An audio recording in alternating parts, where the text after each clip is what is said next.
Good morning बच्चों, कैसे हो आप लोग। टीम क्लस्टर में आपका स्वागत है। आज हम लोग फिर से आगे कंटिन्यू करते हैं। लास्ट वीडियो जो हम लोगों ने देखा था, हम लोगों ने बात किया था सॉल्यूशन और कॉलिगेटिव प्रॉपर्टी पर हम लोग बात कर रहे थे उस समय, और relative lowering in vapour pressure पर हम लोग पहुंच चुके थे। उसी के आगे आज हम लोग कंटिन्यू करने जा रहे हैं relative lowering in vapour pressure, और उससे रिलेटेड जितनी भी कैलकुलेशंस होती हैं उनके बारे में हम बात करते हैं, कैसे क्वेश्चन अराइज होते हैं उससे। ओके, चलते हैं हम लोग।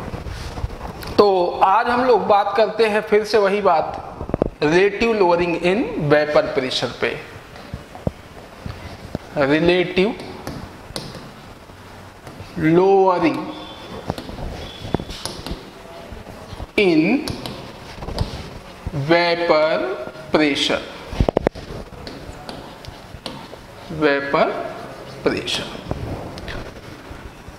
इसमें बेटा हम लोगों ने जो उस दिन बात किया था उस पे थोड़ा सा समझना पड़ेगा। हम लोगों ने क्या कहा था कि अगर सपोज करो कि वेपर प्रेशर ऑफ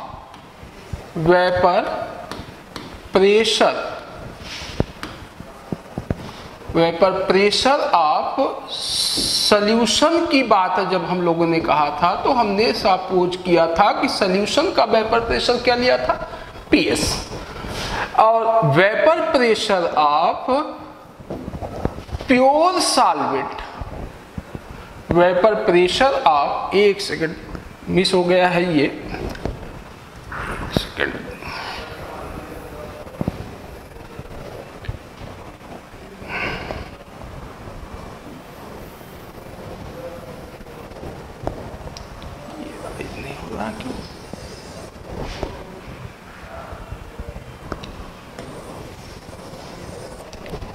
ओके। तो बेटा हम लोगों ने, सॉरी टेक्निकल फॉल्ट हो गई थोड़ी सी, हम लोगों ने बात किया था कि सपोज करो vapour pressure of pure solvent, चलिए प्योर सॉल्वेंट हमने सपोज किया था, क्या था, P0, और vapour pressure of solution, vapour pressure of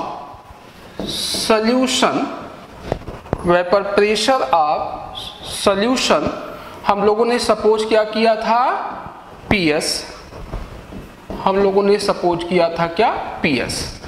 और एक बात हम लोगों ने कहा था कि vapour pressure of pure solvent is always greater than vapour pressure of solution. याद है, सॉल्यूशन के रिस्पेक्ट में सॉल्यूट का प्योर सॉल्वेंट का वेपर प्रेशर इंक्रीज कर रहा था, ज्यादा था।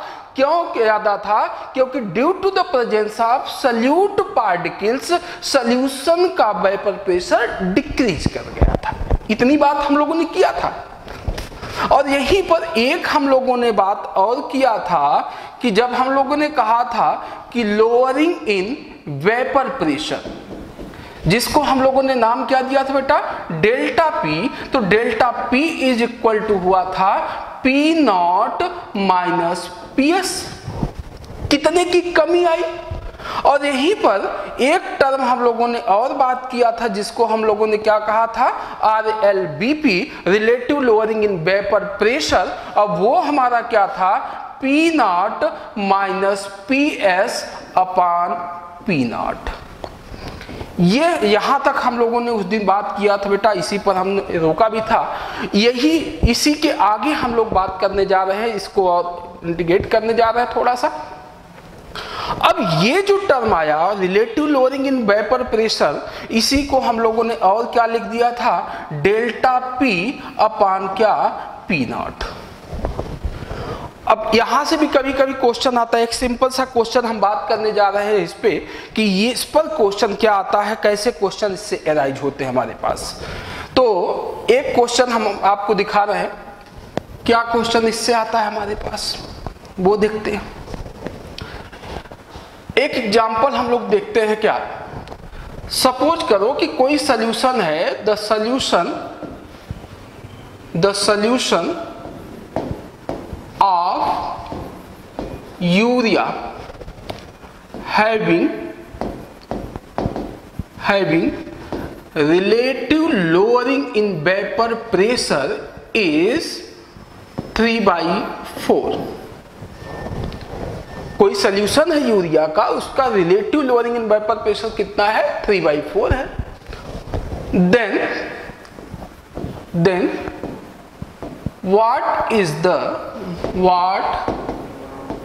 the vapor pressure of solution at 25 degree Celsius.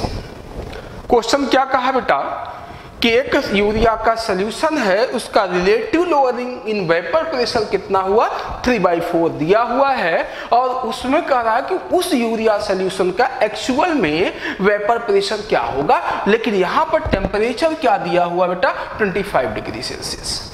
अब यहां पर इस क्वेश्चन को हम लोग कैसे सॉल्व करते हैं, एक छोटा सा क्वेश्चन है ये।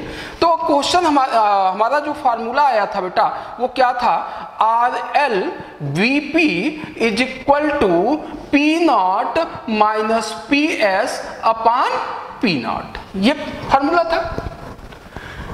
अब हमसे कैलकुलेट, हमको दिया क्या है, हमको RLVP दिया हुआ है, हमको दिया हुआ है P0, PS हमको कैलकुलेट करना है। P0 हमारे पास नोन नहीं है अगर क्वेश्चन देखा जाए तो।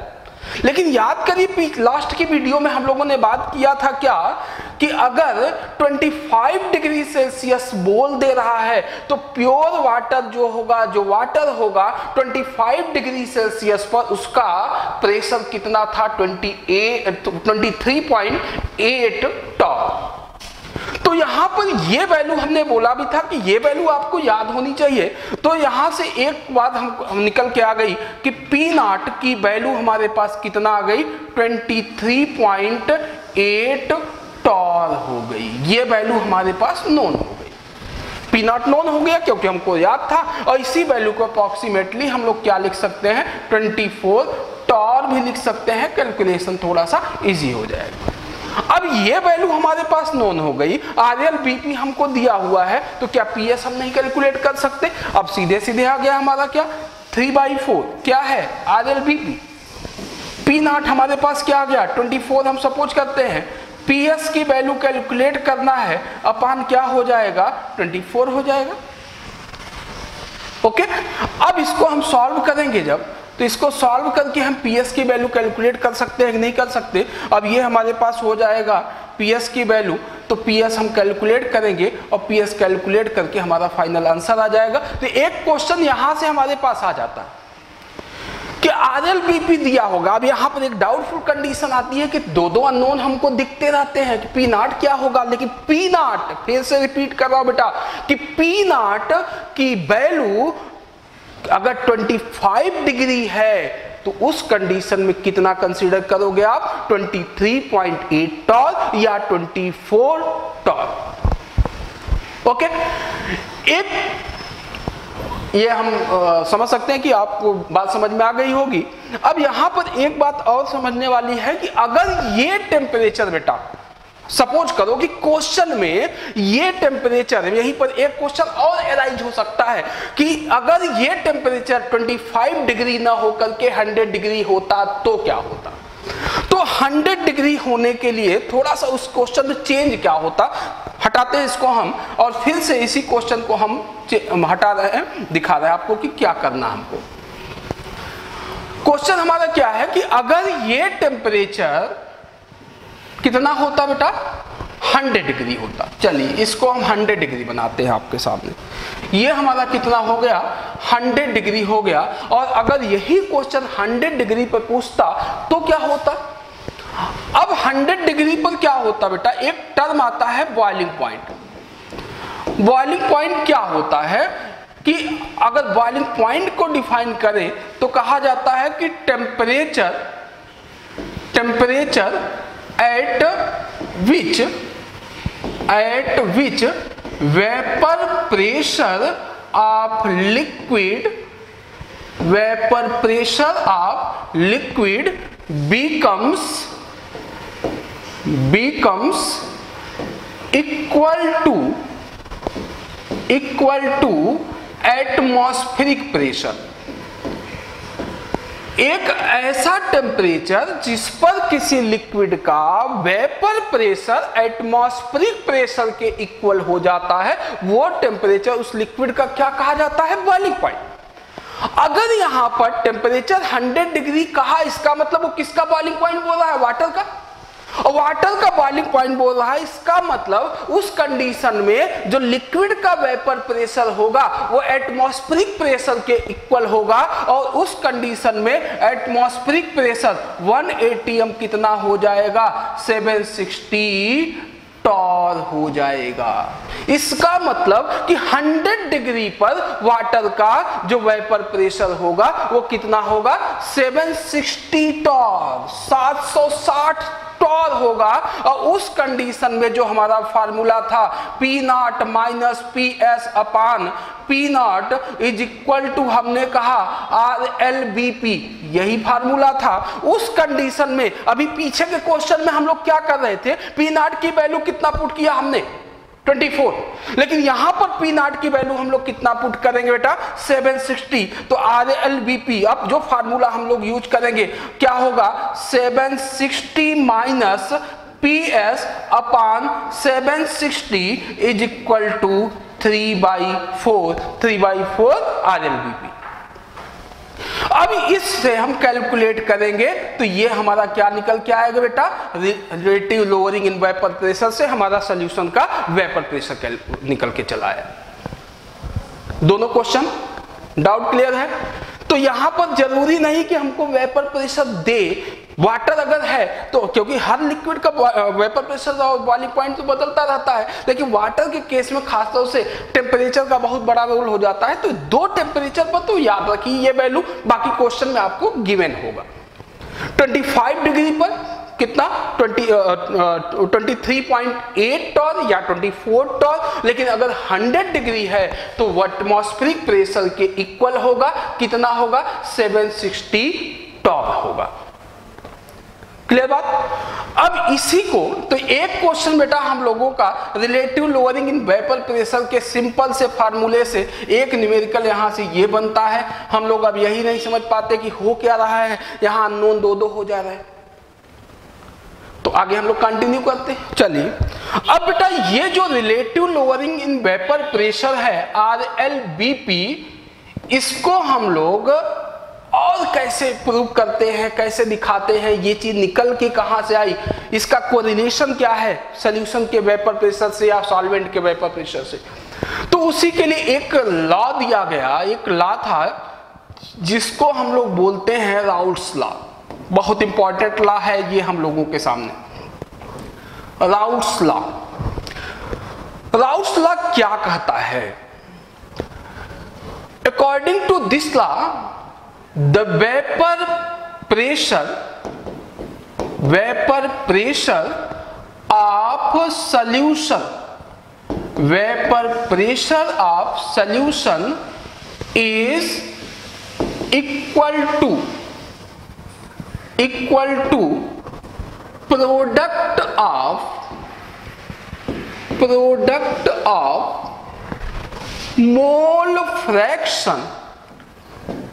product of mole fraction of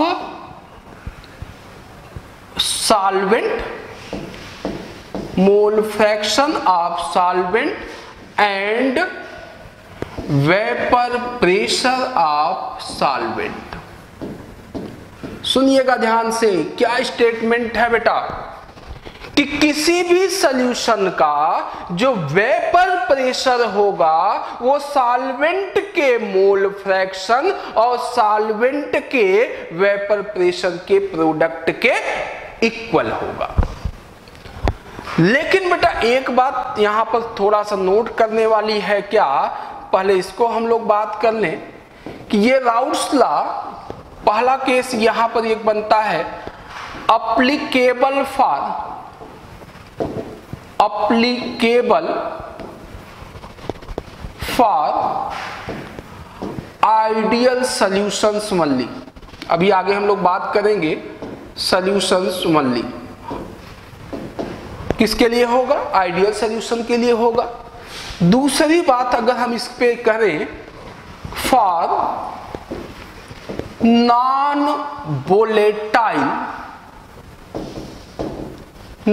volatile solute. Solute हमारा कैसा होगा, नॉन वोलेटाइल होगा, तभी हम इसकी बात करने जा रहे हैं। तो ये चीजें हमारे दिमाग में होनी चाहिए कि किस पर एप्लीकेबल होगा राउट्स लॉ का, आइडियल सॉल्यूशन के लिए और नॉन वोलेटाइल सल्यूट के लिए। ये चीज आप नोट कर लीजिएगा। अब इसी के आगे हम बात कर रहे हैं बेटा कि ये जो एक्चुअल में स्टेटमेंट आ रहा है राउट्स का, वो क्या है, कैसी बात कर रहा है। तो अगर हम थोड़ा सा सिंबल की बात करते हैं आपके सामने, यहाँ कुछ सिंबल हम नोट कर रहे हैं आपके सामने। हमने कहा बेटा पी नॉट क्या था, सिंबल पी नॉट क्या था, ये शो कर रहा था vapour pressure of pure solvent. Vapour pressure of pure solvent को शो कर रहा था। पीएस किसको शो कर रहा था बेटा, वेपर प्रेशर ऑफ सॉल्यूशन को रिप्रेजेंट कर रहा था, सॉल्यूशन को। यहां पर XA1 हम लिखने जा रहे हैं, x मतलब मोल फ्रैक्शन, तो ये शो करेगा मोल फ्रैक्शन ऑफ सल्यूट को। ये किसको शो करेगा, मोल फ्रैक्शन, ये शो करेगा मोल फ्रैक्शन ऑफ सल्यूट को रिप्रेजेंट करेगा। और x2 हम लिखेंगे आगे, तो ये होगा हमारा मोल फ्रैक्शन ऑफ सॉल्वेंट। 1 है तो सल्यूट, 2 है तो सॉल्वेंट। तो अगला सिंबल क्या है, N1 हम लोग लिखेंगे, तो N1 होगा moles of solute, moles of solute, solute के मोल को रिप्रेजेंट करेंगे N1 से। N2 क्या होगा, moles of solvent, moles of solvent हो जाएगा। स्मॉल w1 टर्म आएगा अगर, तो ये वेट होगा, वेट ऑफ सल्यूट को रिप्रेजेंट करेगा ये। और अगर स्मॉल w2 टर्म आता है, तो ये रिप्रेजेंट करता है वेट ऑफ सॉल्वेंट को। ये सिंबल हम आगे कंटिन्यू करेंगे, इस सिंबल को आप नोट कर लीजिएगा। 1 है तो सल्यूट, 2 है तो सॉल्वेंट। ओके, अब बेटा यहां पर बात करते हैं राउट्स लॉ पर, फिर से वापस हम आते हैं।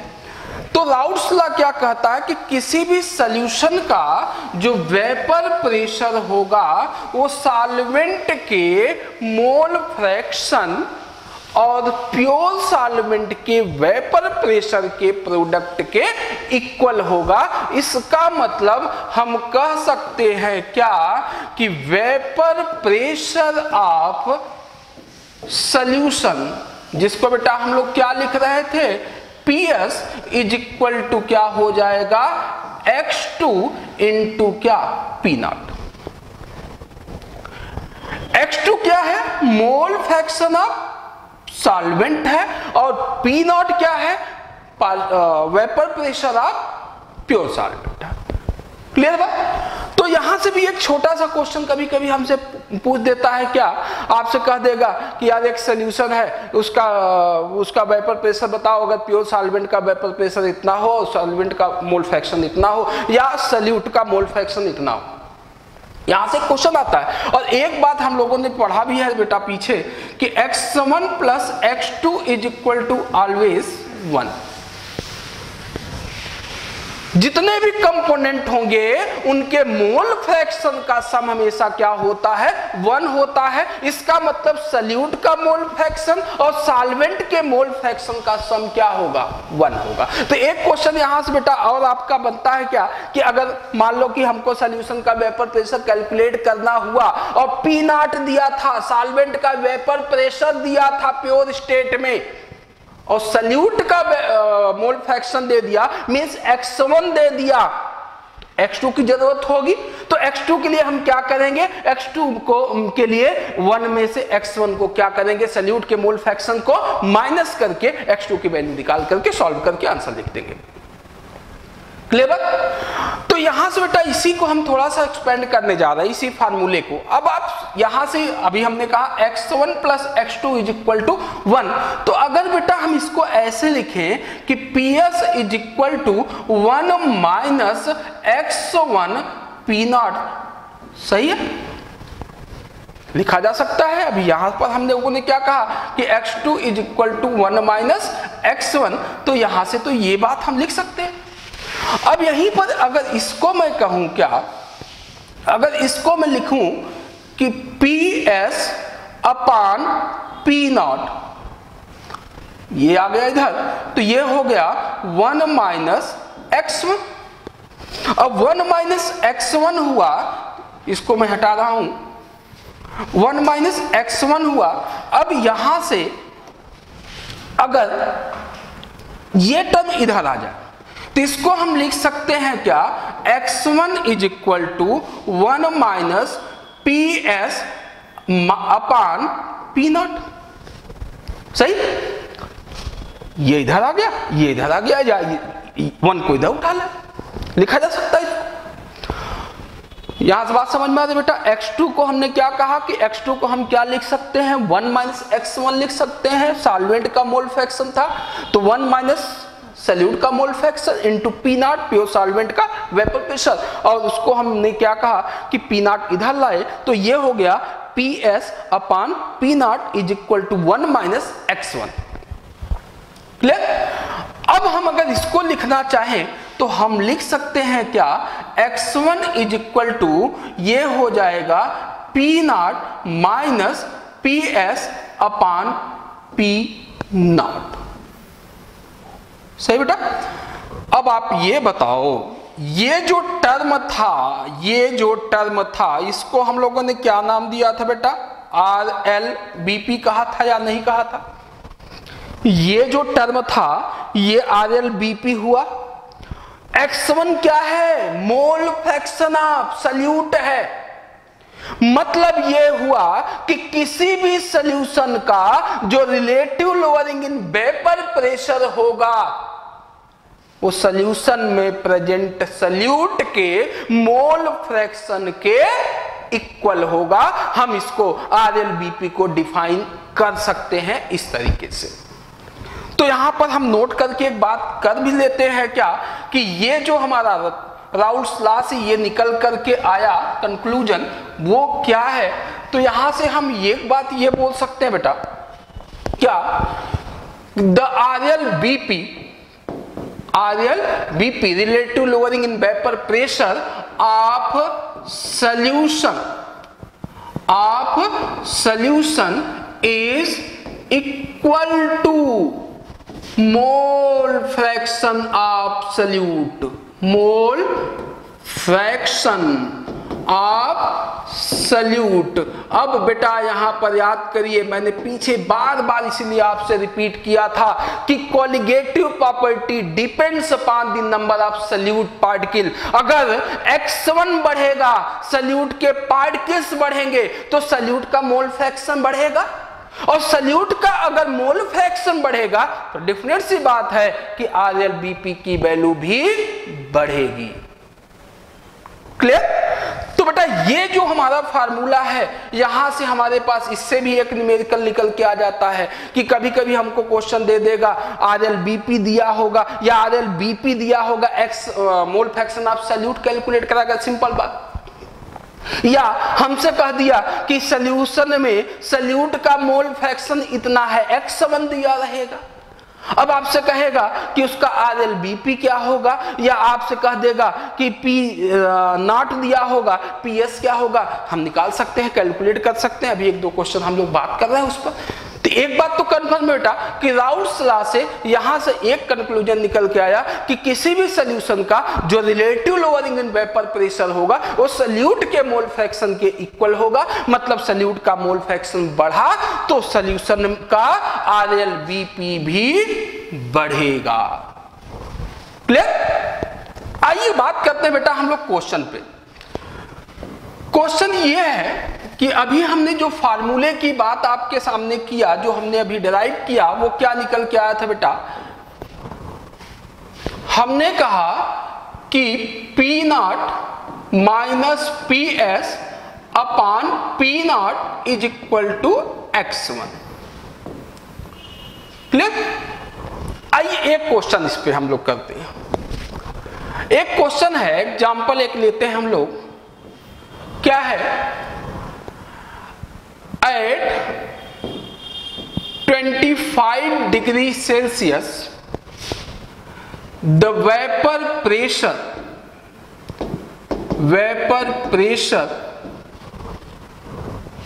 Of pure solvent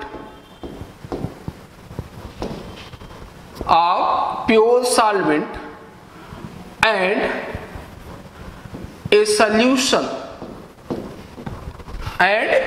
solution are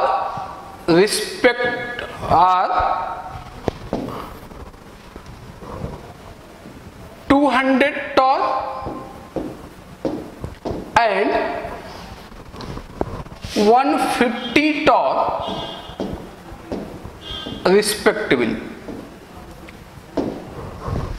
25 degree Celsius पर प्योर सॉल्वेंट का और एक सॉल्यूशन का जो वेपर प्रेशर है वो 200 टॉर एंड 150 टॉर, ये दोनों है। सॉल्यूशन का और प्योर सॉल्वेंट का वेपर प्रेशर ज्यादा। क्वेश्चन ये है कि what is the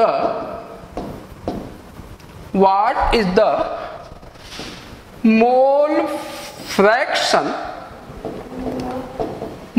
fraction of solvent.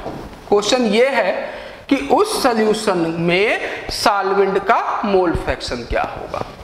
तो बेटा ये बताओ, ये वैल्यू पता है, ये वैल्यू पता है, तो x1 आप निकाल सकते हो। x1 क्या है? सॉल्यूट का मोल फ्रैक्शन।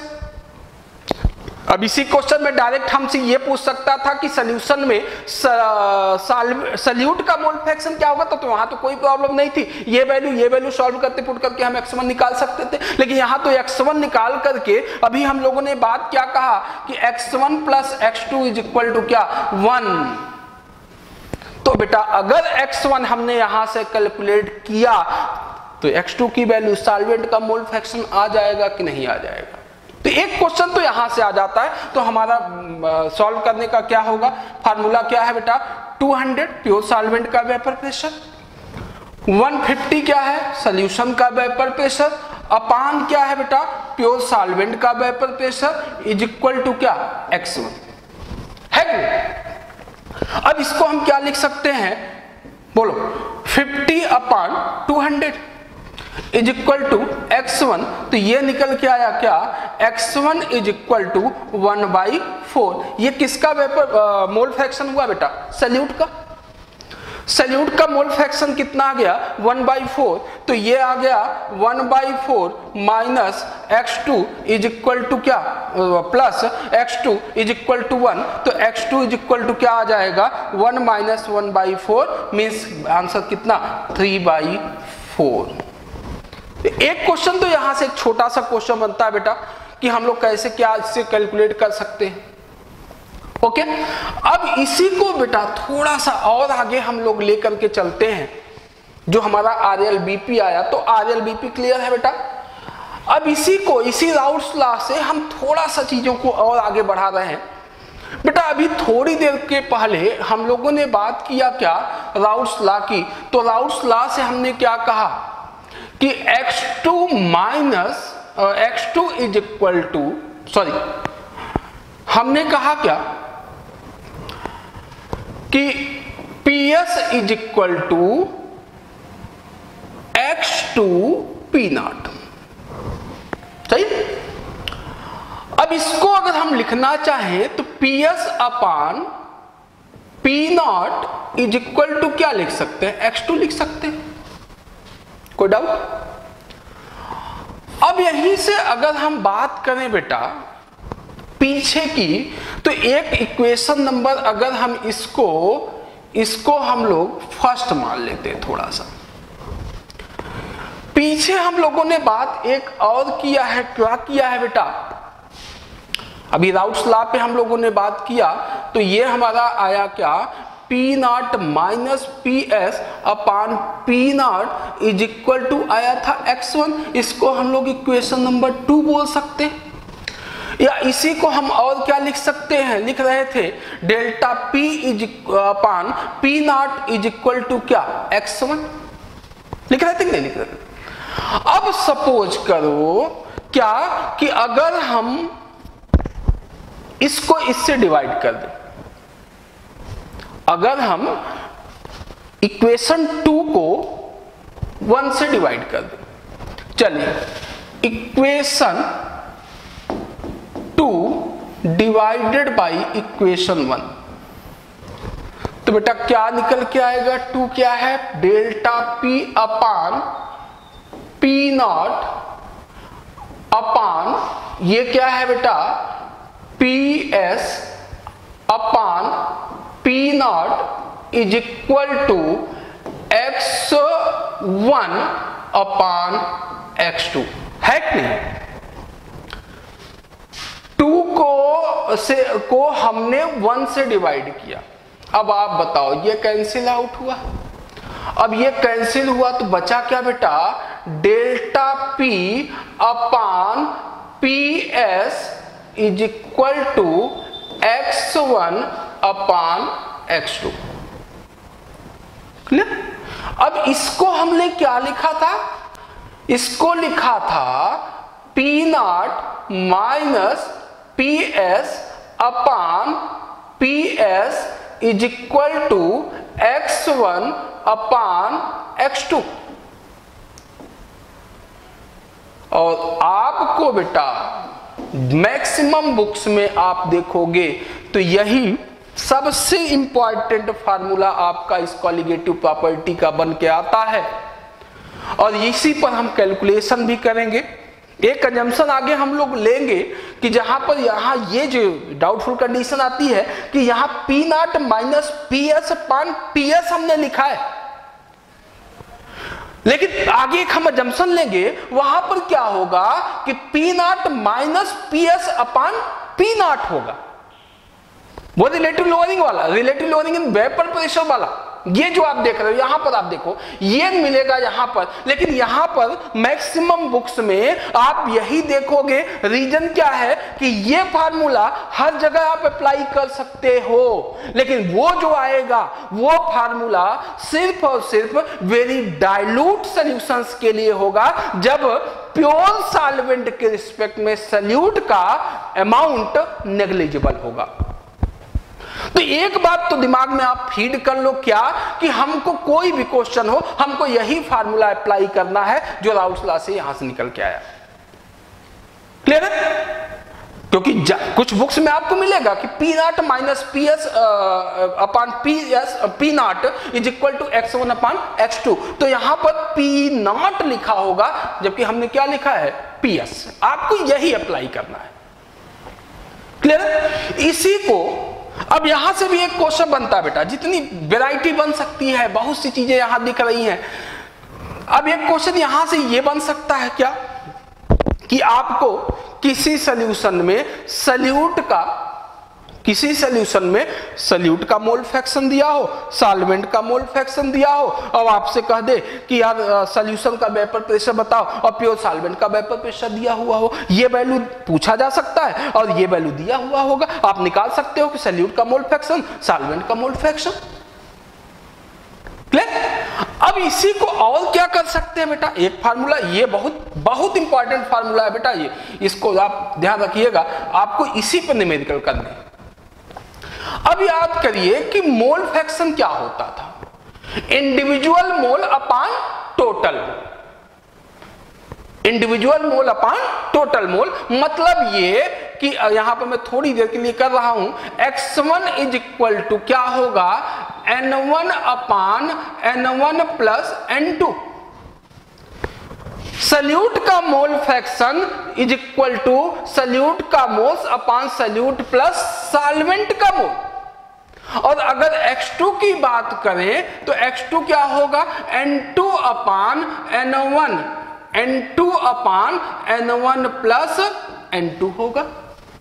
तो अगर इसी चीज को यहां पर मैं अप्लाई करूं बेटा यहां पर, तो ये क्या निकल के आएगा, देखो आप, P0 माइनस PS अपान क्या PS upon PS is equal to x1 की जगह पर क्या रखने जा रहा हूं, N1 अपान क्या N1 plus N2, N1 plus N2, और x2 की जगह पर हम क्या रख सकते हैं, N2 अपान N1 प्लस N2 रख सकते हैं। ये वैल्यू कैंसिल आउट होगी नहीं बेटा, बचा क्या, P0 माइनस PS अपान क्या PS is equal to N1 upon N2, N1 upon N2। एक फार्मूला ये भी बन के आ गया कि बेटा अगर सल्यूट का मोल फ्रैक्शन दिया था तो ये लगा सकते, सल्यूट सॉल्वेंट का मोल फ्रैक्शन पता हो तो यहां से, अगर सल्यूट सॉल्वेंट का मोल फ्रैक्शन ना दिया हो, सल्यूट और सॉल्वेंट का मोल्स डायरेक्टली क्वेश्चन में दिया हुआ हो, और हमसे कुछ भी PS कैलकुलेट करना हो या जो भी P0 कैलकुलेट करना हो तो PS दिया हुआ होगा, उससे हम कैलकुलेट कर सकते हैं। तो एक फार्मूला तो हमारे पास ये निकल के आ गया। और क्लियर बात। अब बेटा इसी को थोड़ा सा और हम लोग चेंज करने जा रहे हैं। अब देखिए क्लियर है इतनी बात। अब इसी को बेटा इसको हम लोग और कैसे क्या कर सकते हैं, इसको कन्वर्जन के फॉर्म में कैसे ले जा सकते हैं, इसको देखिए। अब इसको हम कन्वर्जन के फॉर्म में कैसे ले जाए बेटा, अगर इसी फार्मूले को हम लिखें क्या, P0 minus PS upon P0 is equal to N1। अब ये बताओ N2 क्या, मोल्स मतलब क्या, weight upon molar mass, weight upon molar mass. तो अगर हम N2 को क्या लिख सकते हैं, N2 क्या है, मोल्स ऑफ सॉल्वेंट। तो मोल्स ऑफ सॉल्वेंट को हम क्या लिख सकते हैं, moles of mass of solvent, weight of solvent upon molar weight of या मोलर मास ऑफ सॉल्वेंट लिख सकते हैं। तो अगर हम इसको लिखें क्या, स्मॉल w2 अपान स्मॉल w2, एक सेकेंड भाई,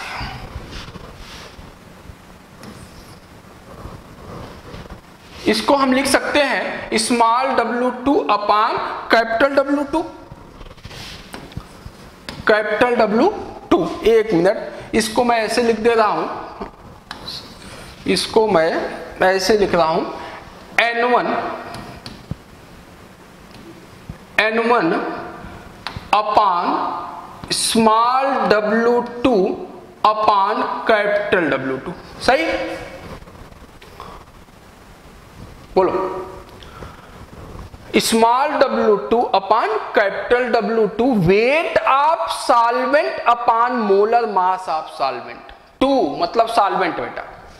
अब ये ऊपर जाएगा, अब जब ऊपर गया ये, तो इसको हम क्या लिख सकते हैं बताओ, इसको हम लिख सकते हैं P0 minus PS upon PS लिख सकते हैं।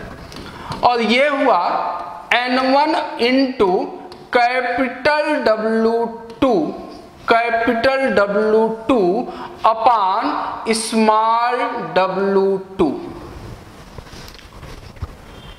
Moles of salute into molar mass of solvent upon mass of solvent. बेटा एक काम करते हैं, ये जो मास होता है ना, ये मास ग्राम में होता है, और इस मास को अगर हम क्या करें, अगर इसको हम 1000 से मल्टीप्लाई कर दें और 1000 से डिवाइड कर दें, इसको कर सकते हैं। और अगर हमने क्या किया, जब इस मास को, ये मास हमारा किस में था बेटा, ग्राम में था, अगर इस मास को हमने 1000 से मल्टीप्लाई और डिवाइड किया तो ये मास किस में कन्वर्ट हो गया, केजी में। बोलो। और जब ये मास केजी में कन्वर्ट हो गया तो याद करिए मोलैलिटी की डिफिनीशन क्या थी? मोलैलिटी की डिफिनीशन थी the number of moles of solute present in per kg of solvent. Moles of solute upon mass of solvent in kg. तो ये मास केजी में हो गया कि नहीं बेटा? ये सॉल्वेंट का मास किस में कन्वर्ट हो गया? केजी में कन्वर्ट हुआ कि नहीं हुआ? बताओ। और जब केजी में कन्वर्ट हो गया तो इसको हम क्या लिख सकते हैं? इतना टर्म बेटा ध्यान से देखिएगा, ये जो टर्म हमारे पास आया इसको हम क्या लिख सकते हैं? मोलैलिटी लिख सकते हैं। तो ये क्या बन गया बेटा? P not minus P S upon P S is equal to, बताओ ये क्या हुआ? मोलैलिटी। तो ये हो गया क्या? Molality into capital W2 upon 1000।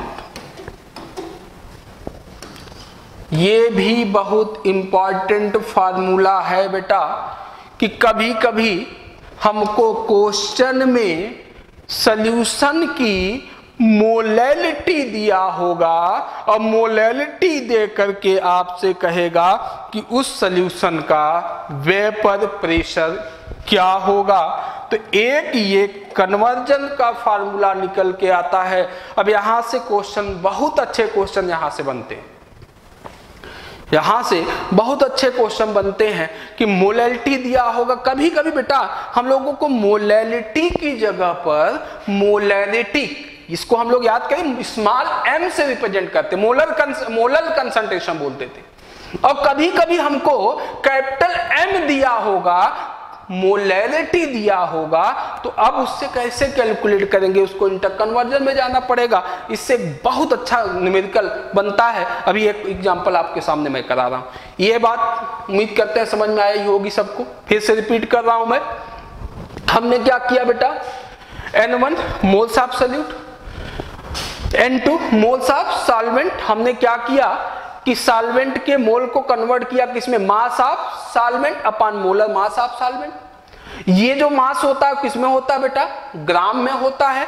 हम इसको कन्वर्ट कर रहे हैं किसमें? केजी में। तो हमने क्या किया? इसको, इसके मास को हमने 1000 से मल्टीप्लाई और 1000 से क्या कर दिया? डिवाइड कर दिया। और जब डिवाइड कर दिया तो ये मास किसमें कन्वर्ट हो गया बेटा? ग्राम से केजी में कन्वर्ट हो गया।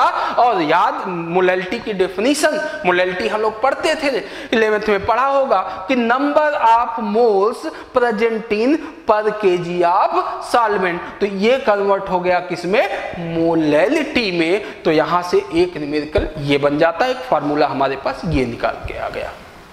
ओके, तो इस पर बेटा एक हम लोग न्यूमेरिकल करने जा रहे हैं। बहुत अच्छा क्वेश्चन इससे बनता है हमारे पास। चलिए, तो इसको हटा रहे हैं फार्मूला बेटा। बहुत से फार्मूले इससे बनते हैं, बहुत अच्छे अच्छे क्वेश्चन इससे निकल के आते हैं। चलिए, एक क्वेश्चन की बात हम लोग करने जा रहे हैं बेटा।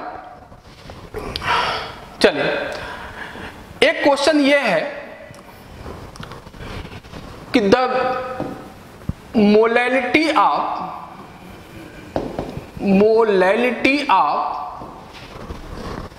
ए glucose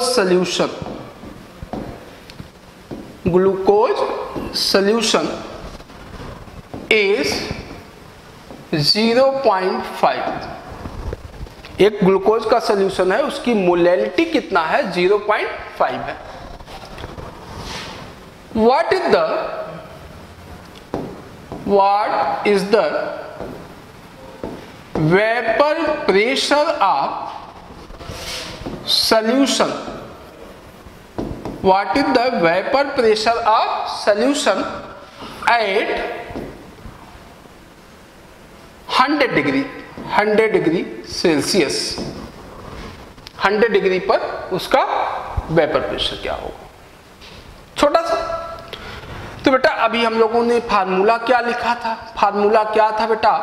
P0 minus P S upon P0 is equal to हमने कहा small m molality into capital W2 molar mass of solvent upon क्या बोलो इनटू अपान 1000। यही फार्मूला था हमारे पास। हमको कैलकुलेट ये करना है बेटा। और थोड़ी देर के पहले अभी हम लोगों ने बात किया था कि अगर टेम्परेचर 100 डिग्री बोल दिया है उस कंडीशन में हमको P0 क्या रखना है 760 टाल एटमॉस्फेरिक प्रेशर के इक्वल। तो यहां पर वैल्यू ये कितना होगी बेटा 760 minus PS upon PS, sorry यहाँ PS है, PS is equal to molality क्या दिया है बेटा 0.5 इनटू सॉल्वेंट कौन होगा। अगर सॉल्वेंट का नाम नहीं दिया तो यूनिवर्सल सॉल्वेंट किसको हम मान के चलते हैं वाटर को ही, इसी के लिए उसका एटमॉस्फेरिक प्रेशर के इक्वल रख रहे हैं। कितना रखेंगे वाटर का मोलर मास जानते ही होगे आप 18 अपान 1000। तो बेटा ये बताओ इसको सॉल्व करके क्या हम PS की वैल्यू कैलकुलेट नहीं कर सकते? आ जाएगा। अब बेटा यहां से और भी क्वेश्चन बन सकते हैं। अब इतना लिख दिया आपके सामने, उसके बाद क्या क्या क्वेश्चन बनता। पहला क्वेश्चन आपसे हमने क्या कहा, पहला क्वेश्चन कहा कि what is the vapour pressure of solution, इस ग्लूकोज सॉल्यूशन का वेपर प्रेशर क्या होगा। दूसरा क्वेश्चन, अगर अब आपको फंसाने की बात है, ऐसा नहीं कि मैं बहुत बड़ी बात बता रहा हूं, आपको क्या दिया, एक तो कह दिया कि सॉल्यूशन का वेपर प्रेशर क्या होगा। दूसरा क्वेश्चन आपसे कह दिया what is the lowering in vapour pressure. तो लोअरिंग अगर पूछेगा क्या करोगे बताओ आप। Delta P is equal to आपने क्या कहा बेटा P0 माइनस PS कहा है कि नहीं कहा है, तो लोअरिंग नहीं आ जाएगी। फिर आपसे कहा क्या कि relative lowering in vapour pressure क्या होगा। अब रिलेटिव लोअरिंग के लिए आपने क्या कहा था बताओ। रिलेटिव लोअरिंग के लिए आपने कहा P0 minus PS upon P0, यही कहा था। इसी को हम लोगों ने क्या कहा था RLBP बोला था नहीं बोला था। अब आप ये बताओ ये वैल्यू यहां से आ गई अपान P0 पता है तो RLBP आ जाएगा। क्लियर।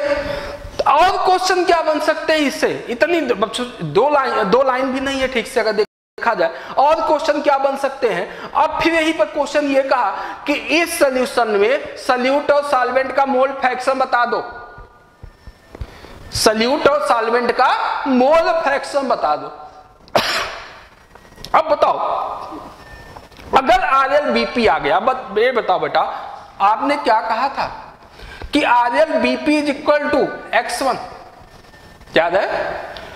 जो RLBP होगा वही किसकी वैल्यू होगी, सॉल्यूट के मोल फ्रैक्शन की वैल्यू होगी कि नहीं होगी। तो सॉल्यूट का मोल फ्रैक्शन यहां से आ गया। अब देखिए कहां से हम लोग चले, PS से कैलकुलेट किया। PS कैलकुलेट करने के बाद हमने क्या निकाला, lowering in vapour pressure. Lowering in vapour pressure के बाद हमने से क्या पूछा RLBP। RLBP के बाद क्या पूछा कि सॉल्यूट का मोल फ्रैक्शन क्या होगा, और सॉल्यूट के मोल फ्रैक्शन के बाद पूछा कि X2 क्या होगा। तो X2 मतलब सॉल्वेंट का मोल फ्रैक्शन, तो सॉल्वेंट का मोल फ्रैक्शन नहीं आ जाएगा। अब सोचिए 3-4 क्वेश्चन यहां से बन जाते हैं। ओके तो बेटा यहां से आगे हम लोग एनसीईआरटी से रिलेटेड जो भी प्रॉब्लम होगी एनसीईआरटी के, अभी हम लोग एनसीईआरटी पे भी बात करेंगे। और भी जो कॉम्पिटिटिव या आपके बोर्ड लेवल पे आते हैं उससे रिलेटेड क्वेश्चंस करेंगे। जो अभी हम लोग कर पा रहे हैं वो कर रहे हैं। एक अलग से हम लोग क्लास मतलब इस चैप्टर के बाद हम लोग एक दो क्लास, एक दो वीडियो बनाएंगे उस पर, जो न्यूमेरिकल बेस्ड प्रॉब्लम्स होंगी उन पे हम लोग बात करेंगे कि कहां पर हम लोग फंसते हैं, कहां प्रॉब्लम आती है। अब इसी में बेटा तो आगे इतने फार्मूले आए, याद करिए थोड़ी देर के पहले जब हम लोगों ने बात किया हमने क्या कहा कि जो हमारा एक फार्मूला आ रहा है क्या P0 minus PS upon PS is equal to क्या आया था बेटा, बहुत से फार्मूले इससे आए, हम यहां लिखते रहे X1 अपान X2 आया था। और हमने आपसे थोड़ा सा फोर्स भी किया था कि यहां पर कुछ बुक्स में आपको ये दिखेगा PS की जगह पर P0 दिखेगा। लेकिन वो फार्मूला बेटा एक एजम्पशन हम लोग लेने जा रहे हैं, थोड़ा सा एजम्पशन क्या है? एजम्पशन, अगर फॉर वेरी डाइल्यूट सॉल्यूशन, अगर सॉल्यूशन हमारा वेरी डाइल्यूट हुआ, बेटा ये दिमाग में रखने वाली बात है, अगर हमारा सॉल्यूशन वेरी डाइल्यूट हुआ तब हम एक एजम्पशन लेकर के चलेंगे और एजम्पशन हमारा क्या होगा? P not minus P S upon P not is equal to x1 upon x2, या इसी को हम लिख रहे थे क्या? P not minus P S upon P not is equal to n1 upon n2, याद है? तो ये बेटा हम एजम्पशन लेकर के चलते हैं, लेकिन मैं आपसे एक रिक्वेस्ट कर रहा हूं कि ये भी फार्मूला आप अप्लाई करोगे, कर सकते हो, लेकिन बात हमको ये समझना पड़ेगा उस तब कि सॉल्यूशन कैसा है। अगर सॉल्यूशन वेरी डाइल्यूट हमने पकड़ लिया, क्वेश्चन की लैंग्वेज हमने पकड़ लिया, भैया क्वेश्चन में वेरी डाइल्यूट बोल रहा है, अब कैसे समझ में आया वेरी डाइल्यूट है? अब कहा कि 5 kg वाटर है, उसमें 1 kg यूरिया डाल दो, 5 kg वाटर में 1 kg यूरिया डाल दो। अब 5 kg वाटर 1 kg यूरिया तो नेग्लिजिबल हुआ, तो उस केस में हम पकड़ सकते हैं कि भैया डाइल्यूट सॉल्यूशन है, आप इसको लगाओगे, आपका फार्मूला ऑलमोस्ट थोड़ा बहुत डिफरेंस आएगा, दोनों से आ जाएगा।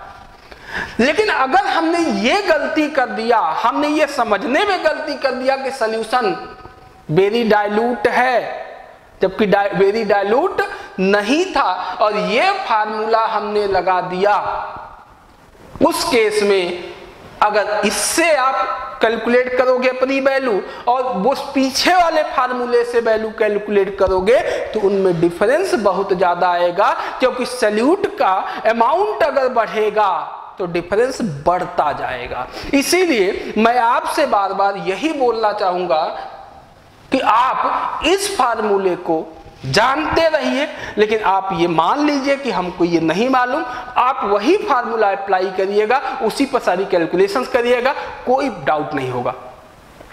आपको ये समझने की जरूरत ही नहीं कि मेरी डाइल्यूट है, आपको सीधे उस फार्मूले को अप्लाई करना है। तो यहाँ बहुत होता है बेटा, अब आप देखोगे कि कुछ बुक्स में या कुछ आप आईटी में आप अगर उठा के देखो, आप अंसार उठा के देखो या कुछ बुक्स उठा के देखो, तो उसने किया क्या है, इस फार्मूले को लगा के सॉल्व किया है। मैं ये नहीं कह रहा हूं कि इस पे सॉल्व नहीं किया, लेकिन फिर से मैं बोल रहा हूं कि वहां पर वेरी डाइल्यूट समझना पड़ेगा।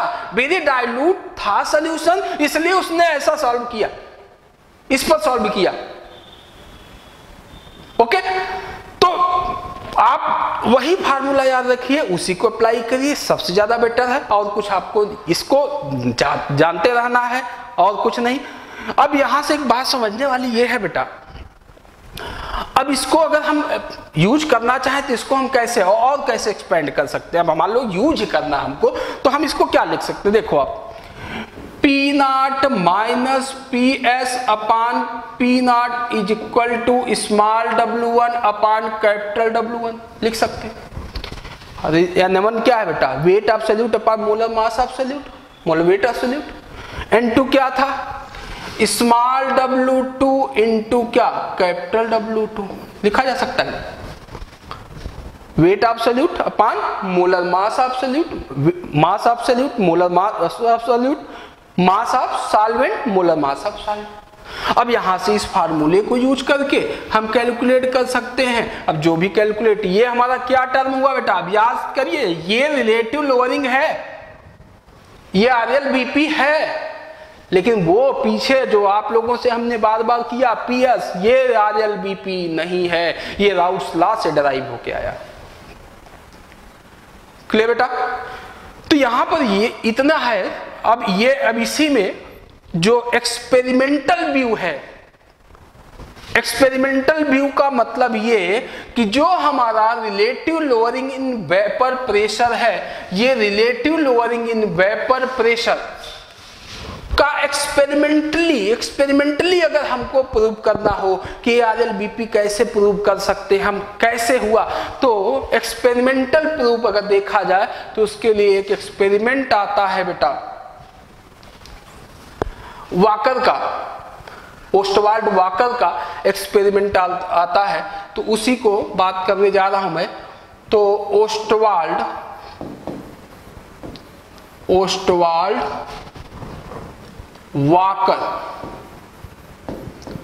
Walker experiment of RLBP। Ostwald walker का जो एक्सपेरिमेंट है उसी को हम लोग बात करने जा रहे हैं और इसको हम लोग नेक्स्ट वीडियो में कंटिन्यू करेंगे। आज इसी पर छोड़ते हैं हम लोग। ओके बेटा, थैंक यू, धन्यवाद।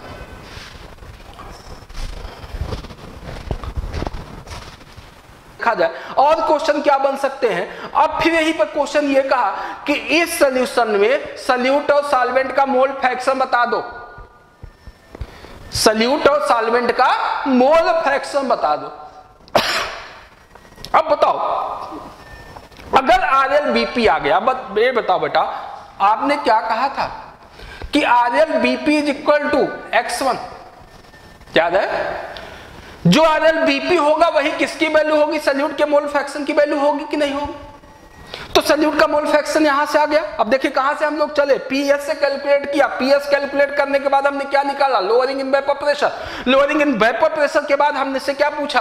RLBP के बाद क्या पूछा कि सॉल्यूट का मोल फ्रैक्शन क्या होगा, और सॉल्यूट के मोल फ्रैक्शन के बाद पूछा कि X2 क्या होगा। तो X2 मतलब सॉल्वेंट का मोल फ्रैक्शन, तो सॉल्वेंट का मोल फ्रैक्शन नहीं आ जाएगा। अब सोचिए 3-4 क्वेश्चन यहां से बन जाते हैं। ओके, तो बेटा यहां से आगे हम लोग एनसीईआरटी से रिलेटेड जो भी प्रॉब्लम होगी एनसीईआरटी के, अभी हम लोग एनसीईआरटी पे भी बात करेंगे, और भी जो कॉम्पिटिटिव या आपके बोर्ड लेवल पे आते हैं उससे रिलेटेड क्वेश्चंस करेंगे। जो अभी हम लोग कर पा रहे हैं वो कर रहे हैं। एक अलग से हम लोग क्लास मतलब इस चैप्टर के बाद हम लोग एक दो वीडियो बनाएंगे उस पर, जो न्यूमेरिकल बेस्ड प्रॉब्लम्स होंगी उन पे हम लोग बात करेंगे कि कहां पर हम लोग फंसते हैं, कहां प्रॉब्लम आती है। अब इसी में बेटा तो आगे इतने फार्मूले आए। याद करिए थोड़ी देर के पहले जब हम लोगों ने बात किया, हमने क्या कहा कि जो हमारा एक फार्मूला आ रहा है, क्या P0 minus PS upon PS is equal to क्या आया था बेटा? बहुत से फार्मूले इससे आए, हम यहां लिखते रहे X1 अपान X2 आया था। और हमने आपसे थोड़ा सा फोर्स भी किया था कि यहां पर कुछ बुक्स में आपको ये दिखेगा PS की जगह पर P0 दिखेगा, लेकिन वो फार्मूला बेटा एक एजम्पशन हम लोग लेने जा रहे हैं। थोड़ा सा एजम्पशन क्या है? एजम्पशन, अगर फॉर वेरी डाइल्यूट सॉल्यूशन, अगर सॉल्यूशन हमारा वेरी डाइल्यूट हुआ, बेटा ये दिमाग में रखने वाली बात है, अगर हमारा सॉल्यूशन वेरी डाइल्यूट हुआ तब हम एक एजम्पशन लेकर के चलेंगे, और एजम्पशन हमारा क्या होगा? P0 minus PS upon P0 is equal to X1 upon X2, या इसी को हम लिख रहे थे क्या? P0 minus PS upon P0 is equal to N1 upon N2, याद है?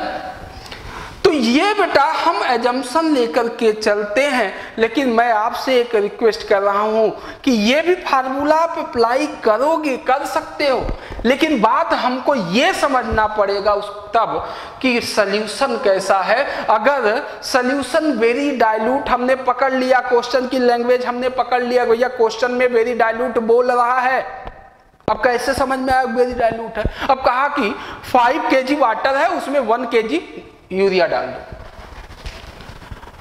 5 kg वाटर में 1 kg यूरिया डाल दो। अब 5 kg वाटर 1 kg यूरिया तो नेग्लिजिबल हुआ, तो उस केस में हम पकड़ सकते हैं कि भैया डाइल्यूट सोल्यूशन है, आप इसको लगाओगे आपका फार्मूला ऑलमोस्ट थोड़ा बहुत डिफरेंस आएगा, दोनों से आ जाएगा।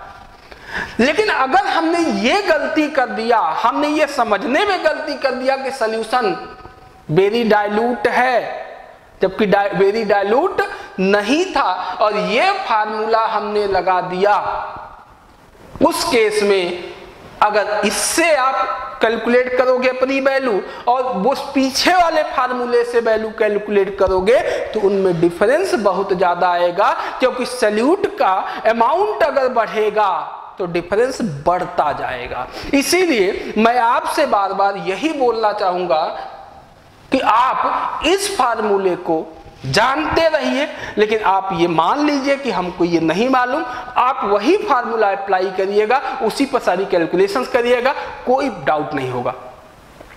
आपको ये समझने की जरूरत ही नहीं कि मेरी डाइल्यूट है, आपको सीधे उस फार्मूले को अप्लाई करना है। तो यहाँ बहुत होता है बेटा। अब आप देखोगे कि कुछ बुक्स में या कुछ आप आईटी में आप अगर उठा के देखो, आप अंसार उठा के देखो या कुछ बुक्स उठा के देखो, तो उसने किया क्या है, इस फार्मूले को लगा के सॉल्व किया है। मैं ये नहीं कह रहा हूं कि इस पे सॉल्व नहीं किया, लेकिन फिर से मैं बोल रहा हूं कि वहां पर वेरी डाइल्यूट समझना पड़ेगा। वेरी डाइल्यूट था सोल्यूशन, इसलिए उसने ऐसा सॉल्व किया, इस पर सॉल्व किया। ओके, तो आप वही फार्मूला याद रखिए, उसी को अप्लाई करिए, सबसे ज्यादा बेटर है। और कुछ आपको इसको जानते रहना है और कुछ नहीं। अब यहां से एक बात समझने वाली ये है बेटा, अब इसको अगर हम यूज करना चाहें तो इसको हम कैसे और कैसे एक्सपेंड कर सकते हैं। अब मान लो यूज करना हमको, तो हम इसको क्या लिख सकते हैं, देखो आप P not minus P S upon P not is equal to small W1 upon capital W1 लिख सकते हैं। अरे N1 क्या है बेटा, weight of solute upon molar mass of solute, molar weight of solute. N2 क्या था, स्मॉल W2 इंटू क्या, कैपिटल W2 लिखा जा सकता है।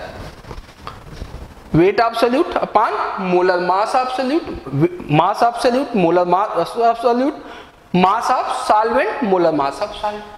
अब यहां से इस फार्मूले को यूज करके हम कैलकुलेट कर सकते हैं। अब जो भी कैलकुलेट, ये हमारा क्या टर्म हुआ बेटा, अब याद करिए, ये रिलेटिव लोअरिंग है, ये RLBP है, लेकिन वो पीछे जो आप लोगों से हमने बार बार किया PS, ये RLBP नहीं है, ये राउस लॉ से डराइव होके आया। क्लियर बेटा?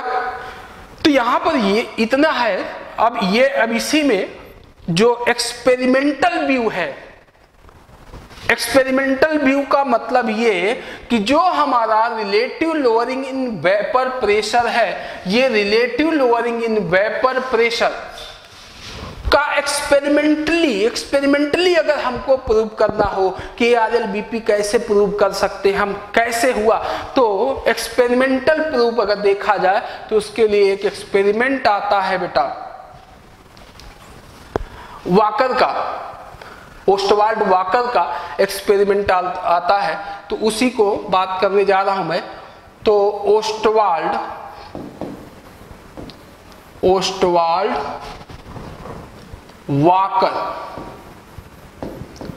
Walker experiment of RLBP। Ostwald walker का जो एक्सपेरिमेंट है उसी को हम लोग बात करने जा रहे हैं, और इसको हम लोग नेक्स्ट वीडियो में कंटिन्यू करेंगे। आज इसी पर छोड़ते हैं हम लोग। ओके बेटा, थैंक यू, धन्यवाद।